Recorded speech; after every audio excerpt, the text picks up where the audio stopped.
Hi, thank you and good morning, Mr. Chair and our committee members. In behalf of the NEDA MIMAROPA and IDC Secretariat, please allow me to present the proposed RDC process on energy regulation or ER1-94 regional share utilization in MIMAROPA. Based on the discussion paper prepared by the Secretariat and on what transpired during the first semester IDC Power and Energy TWG meeting last April 11, our outline for this presentation encompasses the background, recent development in MIMAROPA, summary of outstanding balance of regional share, major issues and challenges, and the recommendations through the proposed RDC process on ER1-94 comprising the criteria, the procedure, and other measures. So just to give you a background, the ER1-94 aims to ensure fair distribution of profits from power plants among affected communities and individuals to recognize their contributions in energy generation in which they'll receive financial benefits. So that's 1 centavo for every kilowatt hour generated, empowering them to improve electrification, initiate livelihood programs, and contribute to environmental initiatives.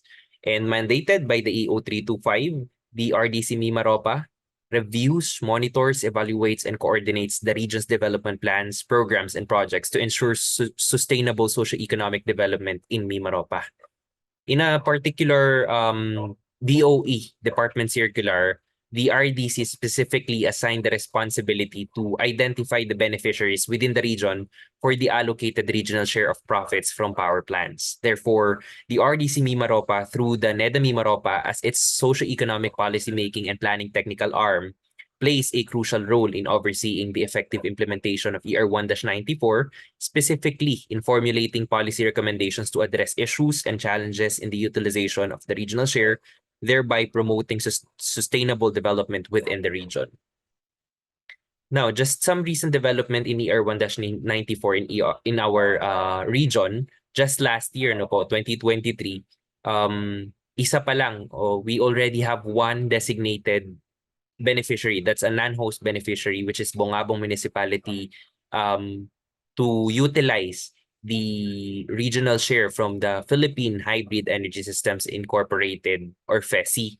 And this already undergone the necessary sectoral and council deliberations and, of course, approval of the utilization of the share, which is just approximately 22,000 pesos. So ganun lang po kaliit. And that's just one of the issues that we are encountering here, which we'll further elucidate later. Now, as mentioned in the last two previous slides, among the 30 generating facilities, isa pa lang po yung wind energy facility ng FESI ang na-identify natin ng non-host beneficiaries, which is Bongabong. This facility is specifically located in Puerto Galera.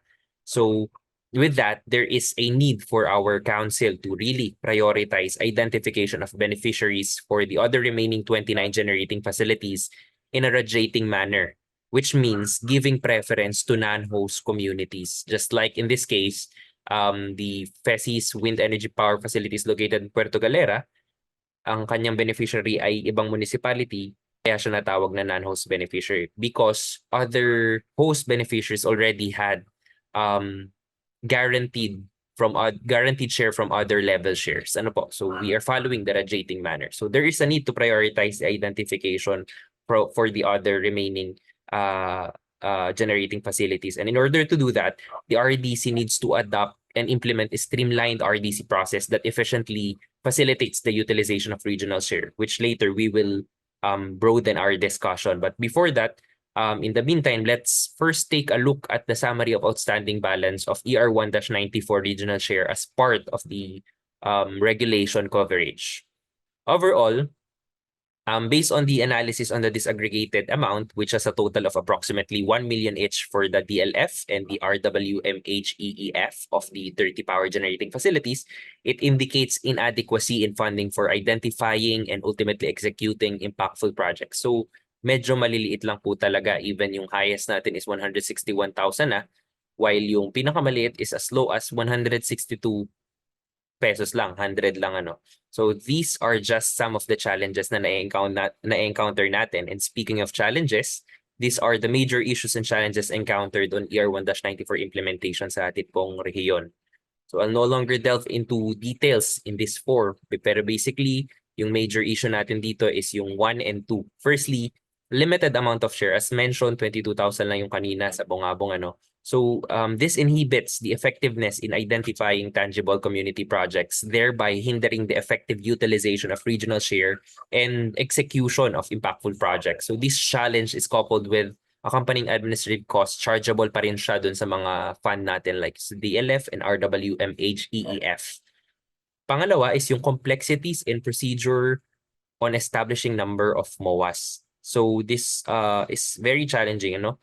The MOA could also divert kasi yung attention ng ating RDC from its primary mandate of coordinating and formulating policy recommendations outlined in Executive Order number 325 rather than implementing projects and monitoring the implementation of ER1-94 projects. Yun yung mga issues, ano? And because of that, we have formulated recommendations to address them.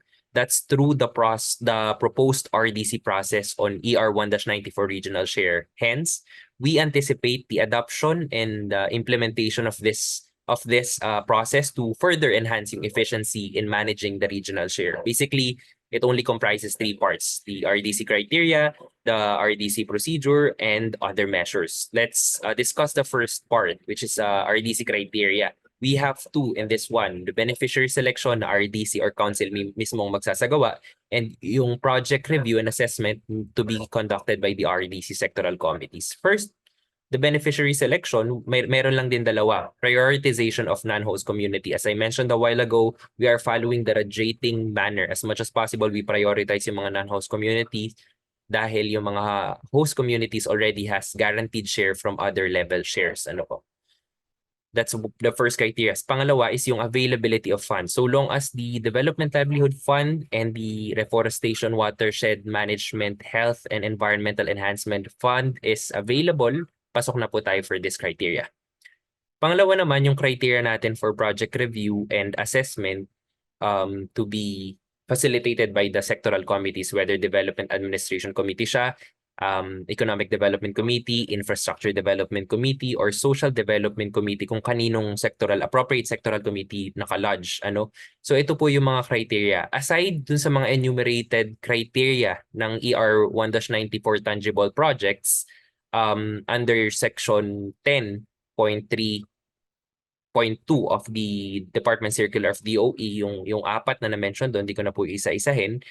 The RDC sectoral committees will also use the following guidelines that we lifted from the RDC Manual of Operations. Ang purpose po nitong 4 na to is to assess yung consistency ng mga projects with the goals and objectives of the MIMAROPA Regional Development Plan and the Regional Physical Framework Plan, para pag in-endorse natin sa resolution, really has a basis. So ito po yung 4. They must support the projects, the following outcomes, ano, ang 4 na to.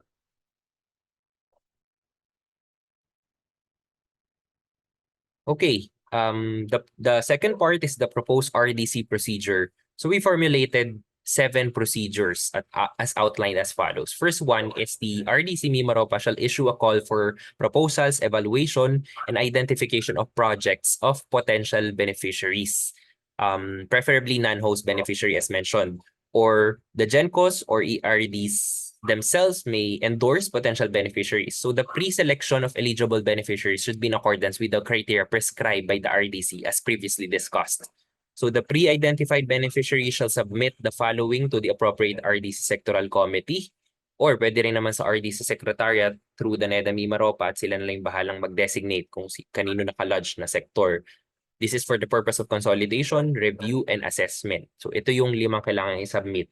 Annual work program detailing yung tangible projects under ER1-94. So for proper attribution, pwedeng mag-attach ng document indicating yung corresponding breakdown of amounts. Pero kung meron naman ng amount, I think sa AWP, that would be sufficient. Pangalawa, sangguni ang resolution from the identified LGU beneficiary. Ang purpose is sinecertify lang niya yung list of tangible projects na in accordance siya dun sa CDP and CLUP ng LGU. Next is bank certificate from the authorized government depository bank indicating the deposit location of the funds. hihingin din po namin yung contact information of focal person at yung contact information din ng official ninyo, ano, yung mobile and email address. Lastly, establish MOA between the GENCO, ERD, and beneficiary if already available. Kung meron na, paki-attach na rin po.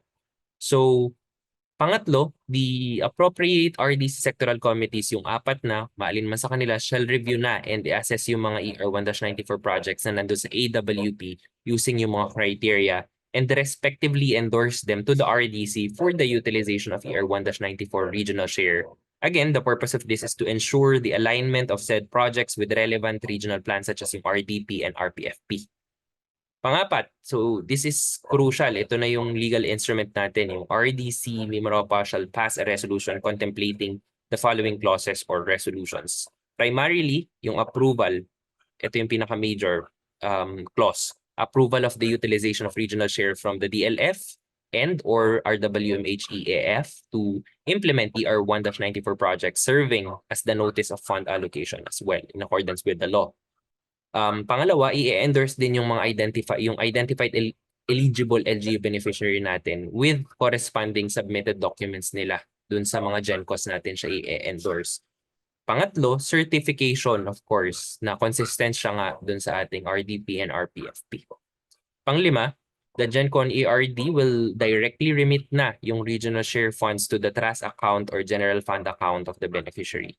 And upon remittance of the allocated financial benefit to the endorsed beneficiary, the latter shall proceed with the implementation ng approved projects. And last step, the GENCO or ERD in close coordination with the community beneficiary shall facilitate the last phases of ER-1-94, including monitoring, liquidation, auditing, and documentation up to program completion.